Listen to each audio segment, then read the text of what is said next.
Hey everyone, this is Ian with Mountain Moose Reviews. Just want to do a quick video for everybody. So, for those of you who are just watching me for the first time, I'm an avid outdoorsman.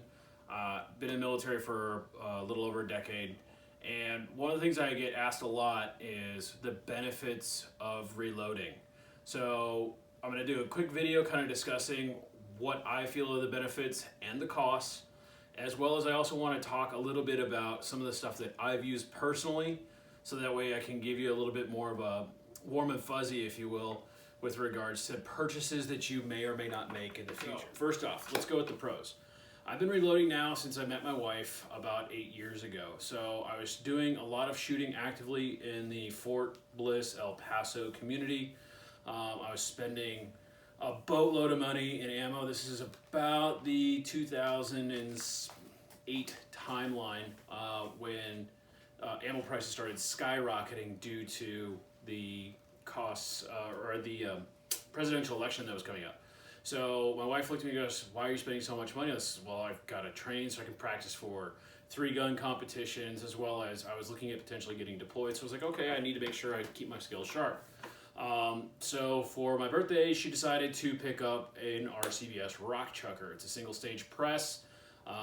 So the difference is being instead of a turret or a multi-stage press, every action is done once. So I have to get a batch of ammunition I want to do, for example, like 308 Winchester, and decide to do that entirety if I'm changing it all out. So for example, if I do 100 rounds, I have to resize, deprime, do all that with a single die set at a single length, do all of that, change it out, then clean the brass, change it out, so on and so forth. So I had no idea what I was doing.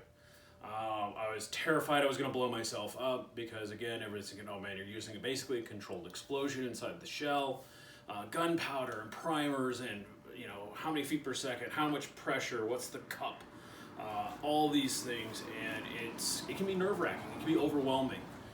And which is why I think a lot of folks don't actually start reloading until they have kind of a guide. Well, I had a little bit of one from one of the guys I worked with, and he kind of set me straight, but he was way more advanced than I was ever going to be. He had 2 or 3 multi-stage presses, was able to crank out 1,000 rounds in an hour. His focus in shooting was more of the cowboy shooting. So for those of you who are not familiar with it, single action cowboy shoots, doing competitions using single action revolvers, shotguns. And so it was something that was a little different than what I was doing. So he was looking for the cheapest cost possible versus where I was starting to get more into the precision side of the house, some more of the higher end rifles that just cost more money.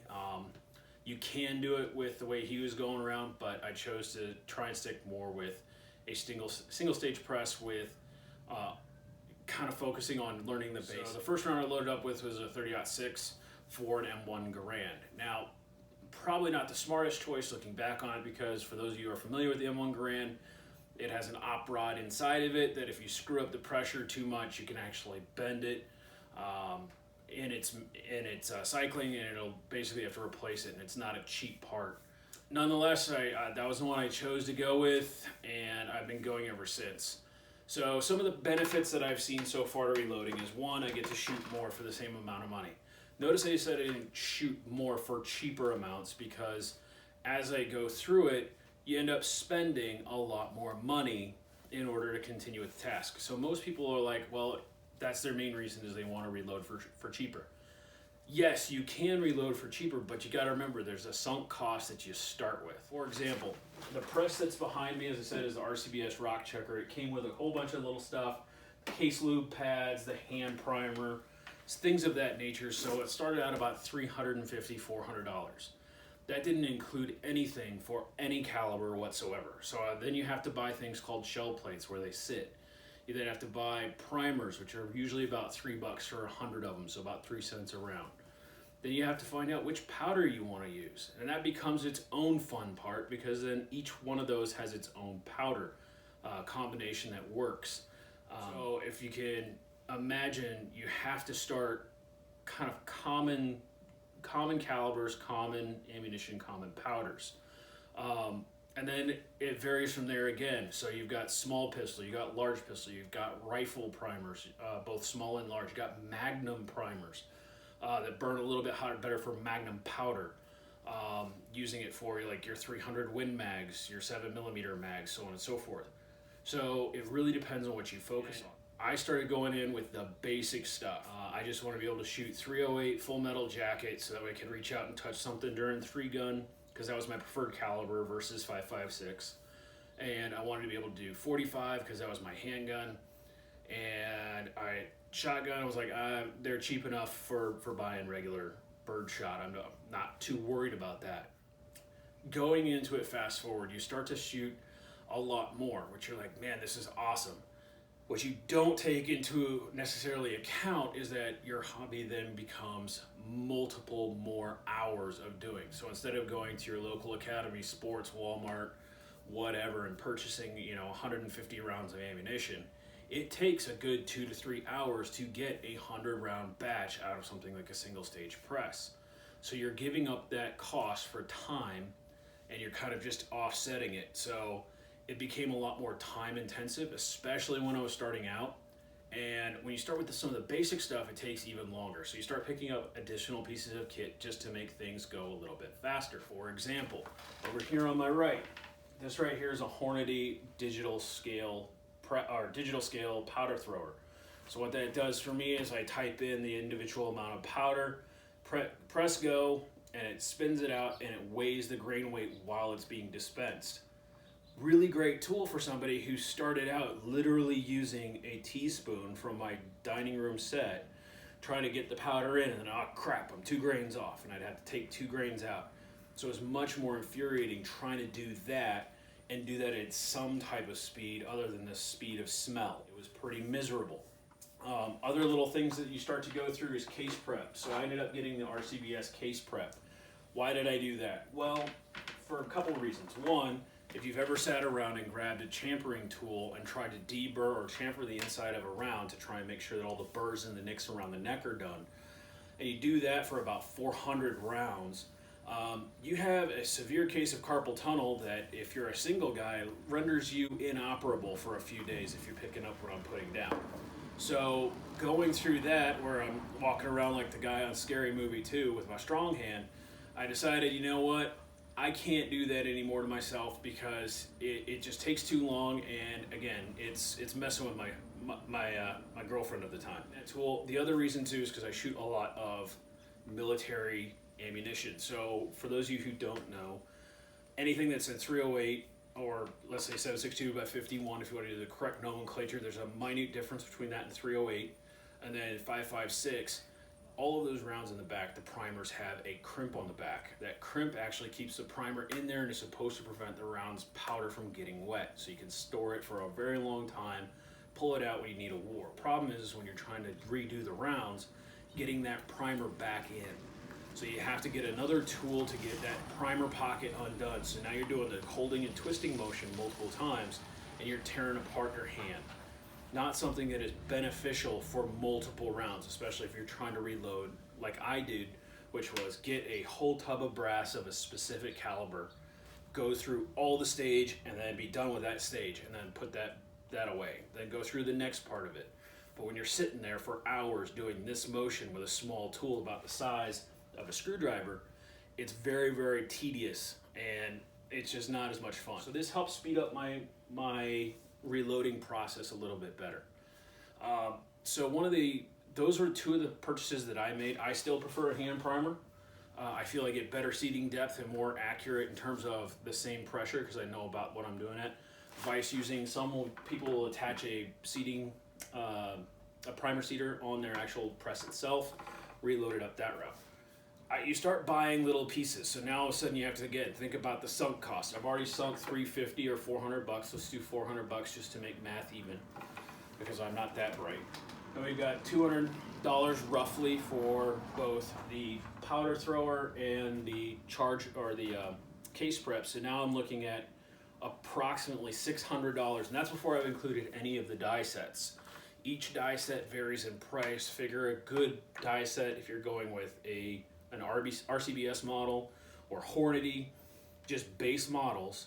you're going to get roughly about $30 to $40 per caliber. Some of them you can double up on. For example, 5.56 same die. 308 same die. 40 caliber 10 millimeter 358 357 Magnum and 38 Special, same caliber. So some of those you can double up on, but if you're trying to shoot everything under the God's green earth that you may have from Grandpappy's old, poodle shooter all the way through your dad's, ultra magnum that he uses for a hunting elephant, it's gonna cost you extra money. So you start adding up the cost for individual rounds, you really have to pay attention to how much you're willing to spend. Where does this break even? It really comes down to what you're shooting.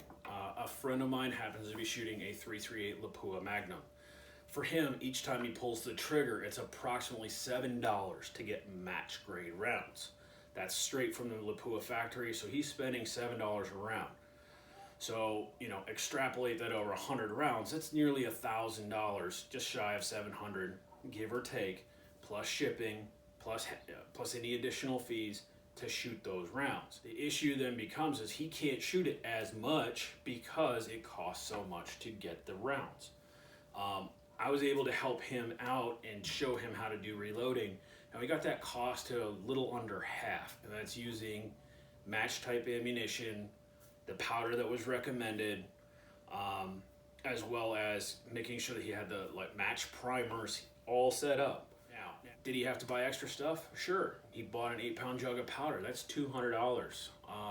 The rounds themselves cost money, but it still cost less money overall than if he had started on his own. The other important part that I think that frequently gets glazed over is that I'm a big proponent of you should shoot the ammunition that you plan on carrying with. If you have a concealed carry or plan on carrying either as a sidearm or using it for hunting rifles, it is incredibly important, at least in my opinion, to get rounds that replicate the exact same round you're shooting. For example, I am not going to be shooting 230 grain full metal jacket ball ammunition out of my 1911 if I'm carrying it. I'm probably going to be shooting a hollow point. I really need to make sure that those hollow point rounds work in my gun. But the hard part is if you go to the store, it can cost you $1 to $2 per round. Not many people I know can train doing ready up drills, drawing and firing drills, accuracy drills, can afford to do that on a consistent basis and still keep their ammunition costs low. So unless you're like God's gift to shooting, it's probably not going to happen. So those are some of the things that I want to make sure everybody considers. Some of the pros to doing it is I've gotten incredibly in-depth into how everything is done. There is nothing more rewarding, at least for me personally, than going out and taking an animal on a round that I have actually put together by pieces and a rifle that I've put together from pieces and take an animal and harvest it so that my family can eat. To me, that is incredibly rewarding. Maybe that's a little bit more altruistic or more touchy-feely or good for me. I'll say if it's not necessarily touchy-feely for you, then it may not be something that's important to you. Please ignore the noise in the background. Just do the fact that I am filming from my garage and therefore I'm in a public domain, and apparently Power Wheels are awesome at any time of the day. So some of the other things I want to make sure, again, is that everybody invests in, and this is something I would dedicate a lot of money to, it's manuals. And not just buy the damn book, read it. I know it's hard, left to right, top to bottom, words make sentences, make paragraphs, complete thoughts. It's difficult, I get it, but they will save your bacon. A lot of those books will cover pretty close to the rounds you need. And if you can't find them, they will actually update the rounds for you. So like you can go to the websites for Barnes Ammunition, for example, is a very popular ammunition company that's non-lead. You can go on their website and download their PDF and it'll actually tell you what specifications and what powders you need. So that's incredibly important, at least in my eyes. Other little tricks, tips, and tools, don't skimp on a lot of the prep work. There is many a time that I've decided, I'm not gonna worry about doing X. I'm not gonna buy a Shell lubricant. Okay, you can. There's guys out there who have videos where they used everything from oil to corn oil to WD-40, which is dumb, but I've always thought if I'm going to try and do it as close as I can to make sure that stuff is accurate compared to what the book says. Once you become much more versed in your craft of creating your own rounds, and you have not blown up your finger, your gun, blown a receiver out, then you can experiment. But until you do that, stick to the book. A lot of guys will recommend that you start low in your powder charges. I always went right in the middle, because then I know I'm not low balling it, I'm not high balling it, I'm somewhere right in the middle. And usually it'll give you several grains of difference for each individual one. With that being said, I want to kind of show everybody a little bit of what I mean when I said it doesn't exactly save money unless you shoot a lot. So this is the part of the video where I'm going to switch camera views and you get to hear my awesome voice without looking at my ugly mug. All right, kind of lied about not seeing my ugly mug. I have a beautiful camera assistant who I've been married to for a while now, who offered to come out here and brave this incredibly long and somewhat tedious task of me explaining some of the reviews and reloading. So as I said, with regards to saving money, you kind of do, you kind of don't. It depends on what you're doing it for. I'm going to show you some of the stuff that I have, and so you can maybe not make some of the mistakes I did. So first off, I'm going to show the rounds. As you can see, there are a crap ton of different rounds. Most of them are Hornady. It tends to be one of the better bullet manufacturers that you can find most readily. I have gotten a lot more into Barnes and TTSX. I usually get those shipped from Midway USA. Try and catch them when they're on their free delivery deals for anything over 49 bucks, because like 100 rounds of those tend to run about $35-ish. So if you get 2 boxes, you get free shipping. Saves you a little bit of coin. I didn't always do that. I was always kind of hesitant. I'd buy one box and say, I'll see how it goes, and I really liked it, and then I'd have to pay shipping twice. Again, that was a noob mistake. Don't make the dumb mistakes I did. Some of the other things that I was bringing up is if you don't select your powders or which rounds you're doing, you're going to run into a lot of issues. So you can see each one of these is an individual die set, price tag 43 bucks. Each one of these is a different one that I use for a different gun. That gets expensive. You figure there's probably 10 calibers in there, give or take. That means that that's about $400 in itself in dies. Now, how much did I save? I don't know. I can't do math, and my toes only go up to 20 if I take my boots off. So I looked at it as time well spent reloading with my family. My daughter and my son both come out here and help me reload bullets. Yes, a 4-year-old, a 5-year-old, 6-year-old, right in that time frame, can help you reload. It is that easy. Some of the other things you want to consider as well is that when I said they make up different powders, they make up different powders. Each one of these is specifically done for a different caliber. I really like IMR 4064 for its rifle calibers. I can use that in everything from 5.56, 30-30, 30-06, 300 Win Mag, 308. So it makes life really easy for me if I can buy an 8-pound jug. One of the things you might want to make sure you capitalize on is when you do buy those, again, some of them are associated with a hazmat fee. Primers and powders are considered hazmat by the Department of Transportation, so there's an additional fee tacked on specifically on those when they ship. So one of the things you can capitalize on is either by going to powdervalley.com, who I use, they're out of Kansas, or Midway USA. I think they're actually out of Kansas too. Both of those companies will do days or months where it's free shipping or free hazmat shipping. That is huge whenever you're buying a pound of powder, and the pound of powder only costs $27, but the hazmat's $10. So that just decreased your overall cost per round. So those are a couple of things that I really use that I think are important to kind of take into effect, that don't make those simple mistakes that I did. One of the other things that I always get asked a lot about for folks I teach how to reload is, why do I have a sonic cleaner?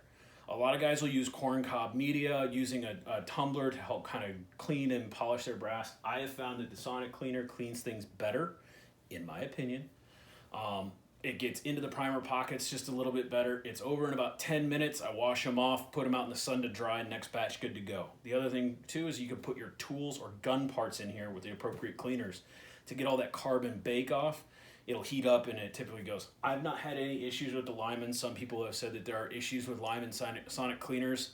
But so far, this particular model has worked great for me. And the last thing I want to show is that I do practice what I preach. Each one of these books up here, or I should say most of them, have to do either with gunsmithing or powders and reloading. So I carry at any one time, I've got 3 reloading books right here. I know I've got 3 or 4 more in the box back there. All of those were specifically done by the manufacturer. One of the things that I want to make sure everybody knows is that all the ammunition books that you get typically come out from a manufacturer for the rounds that they produce. They're not altruistic and give out all their ammunition for everybody's use. The only one I found that comes pretty close is Lyman. So what Lyman will do is they'll take a general grain weight or general bullet type, and they'll publish, these are the ones that we've found best, because Lyman doesn't really make any bullets of their own. If you look up there, I've got Nosler. Well, Nosler will get you close, because Nosler will say, hey, this is what a Nosler partition bullet will do, but it won't help you if you're using something that's with Hornady, because Hornady might say that their powders are slightly different. So, with that being said, I know this was a little long-winded, but I think that this is an important topic because I feel like there are not enough people out there who are continuing practicing the art of reloading. A lot of states are starting to constrict gun rights, and they're not necessarily going after guns, they're going also after ammunition. A gun is worthless as a tool if you don't have the ammunition that is required to make the tool work.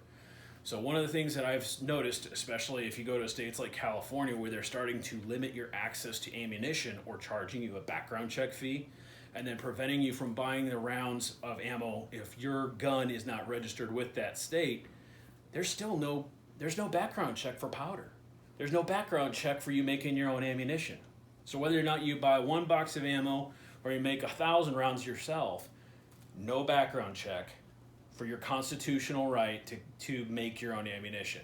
And for me, that's one of the biggest things that I want to try and push on. I'll be more than happy to do future videos that actually explain how I go step by step through the reloading process, and how I do that for all of my folks or friends here. Is that the only way somebody really feels confident, because a YouTube video like this is great, but it really comes down to, do you have somebody that you can learn from? And I'd be more than happy to try and put a video together if there's enough response on how I do it, because I try and do things as economically as possible, while also trying to make sure that the rounds are safe and that I get to make sure that I have the amount or type of rounds that I need without compromising that safety. Thanks again for watching the video. If you like it, please click the subscribe button in the bottom right hand corner of the screen. And thank you so much, and have a great new year.